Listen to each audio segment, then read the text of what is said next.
सुप्रभात बच्चे।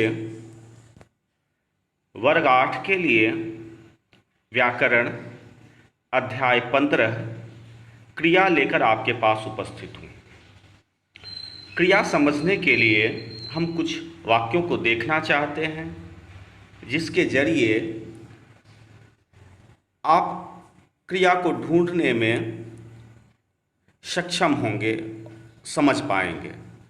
सुबह हो चुकी है, अंधकार नष्ट हो गया है, पक्षी चहक रहे हैं, सूरज उदय हो रहा है, बच्चे विद्यालय जाएंगे, किसान खेत को जाएंगे, सारे प्राणी अलग अपना अपना काम करेंगे।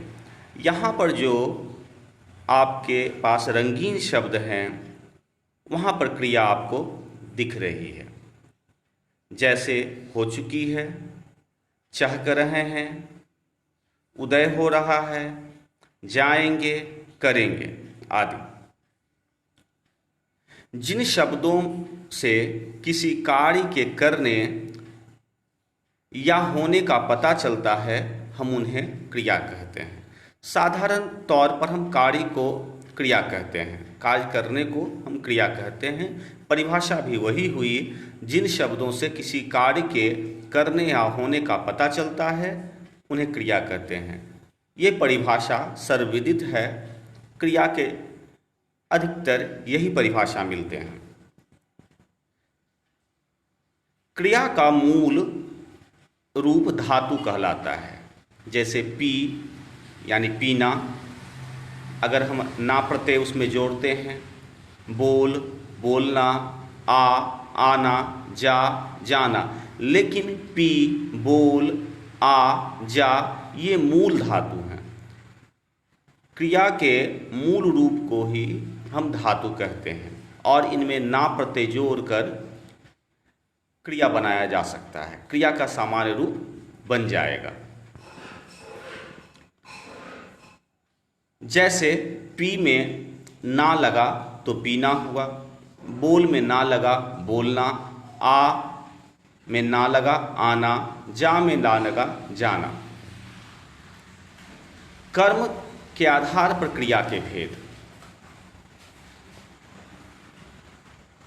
कर्म के आधार पर क्रिया के भेद और दूसरी बात होती है रचना के आधार पर क्रिया के भेद। हम देखते हैं कर्म के आधार पर क्रिया के दो भेद होते हैं, अकर्मक, सकर्मक। अकर्मक अकर्मक क्रिया में कर्म की उपस्थिति नहीं होती है। जिन वाक्य की क्रिया को कर्म की आवश्यकता नहीं होती है, उसे अकर्मक क्रिया कहते हैं। यानी उसमें कर्म की आवश्यकता नहीं होती है, साथ ही साथ हम ये भी कह सकते हैं कर्म की अनुपस्थिति होती है। हाथी जा रहा है, अब यहाँ पर जाना जो है अकर्मक क्रिया है।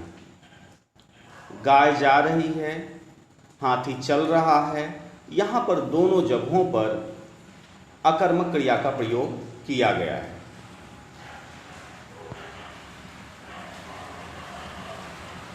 अब हम यहाँ पर क्या जा रही है, इन शब्दों से पता करने का क्या प्रश्न से हम पता करना चाहें कर्म को, तो कर्म का पता नहीं चलता है।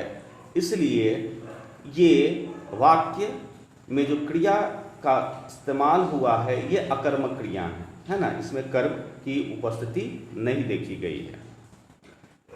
दूसरा, कर्म के आधार पर क्रिया के दूसरे भेद हैं सकर्मक, सकर्मक क्रिया।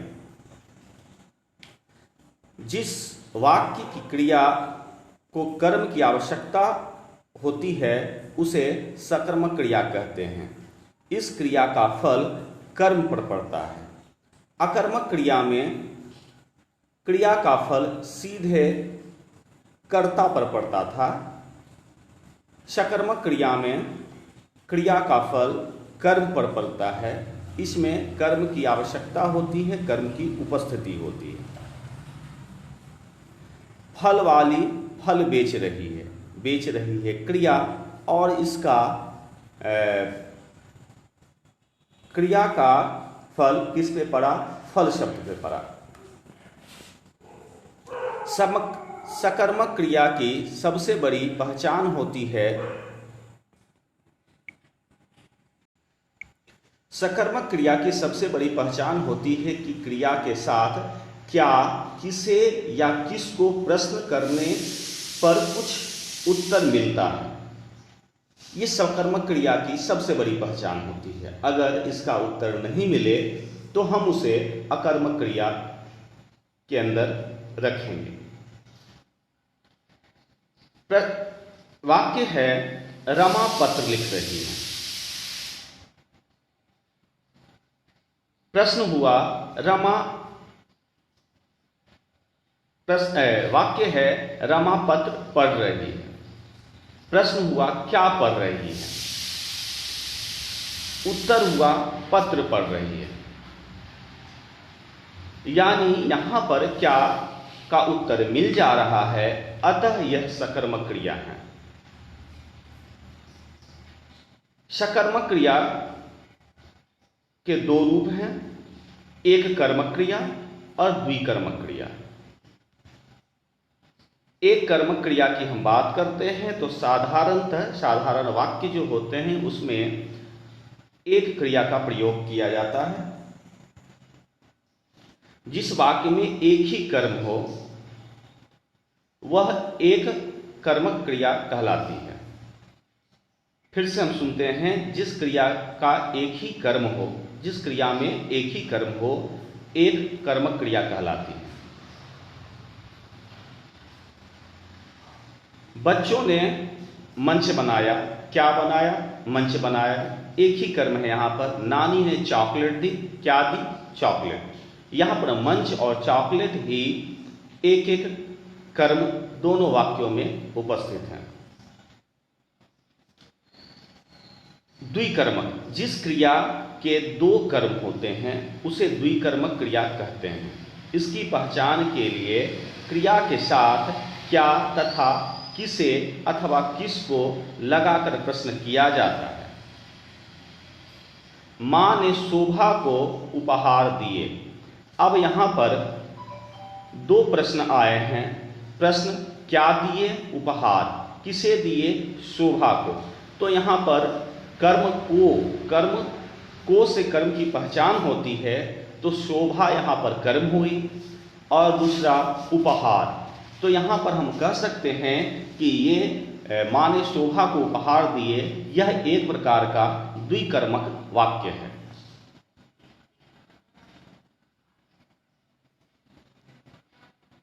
रचना के आधार पर क्रिया के निम्नलिखित भेद होते हैं। और भी भेद हैं। सबसे पहले हम सामान्य क्रिया, उसके बाद संयुक्त क्रिया, नाम धातु क्रिया,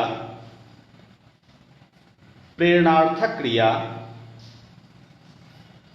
पूर्वकालिक क्रिया। पहला हम देखते हैं सामान्य क्रिया। जब किसी वाक्य में एक ही क्रिया का प्रयोग होता है, एक कर्मक क्रिया जो हम देखे थे, उसी प्रकार उसे हम सामान्य क्रिया भी कहते हैं। जब किसी वाक्य में एक ही क्रिया का प्रयोग होता है तो वह सामान्य क्रिया होते हैं। उदाहरण के तौर पर, मैंने आम खाया। आम एक क्रिया है इसमें और यह सामान्य क्रिया है। सामान्य क्रिया की दूसरे उदाहरण की ओर हम चलते हैं। चोर डरकर भागा, है ना। अब यहां पर डरकर भागा, यहां पर ये सभी दोनों वाक्य सामान्य क्रिया के हैं। मां ने भिखारी को भोजन दिया, है ना।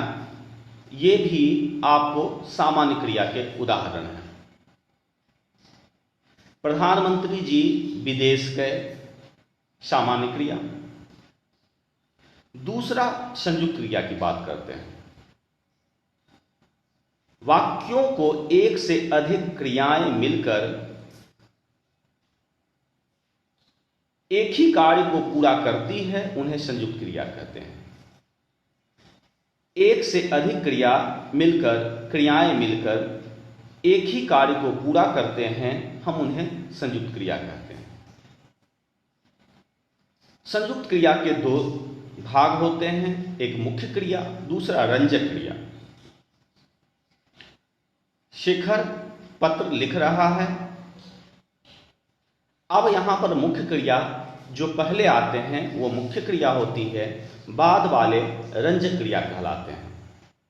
यहां पर लिखना यानी लिख मुख्य क्रिया में आते हैं और रहा है रंजक क्रिया है।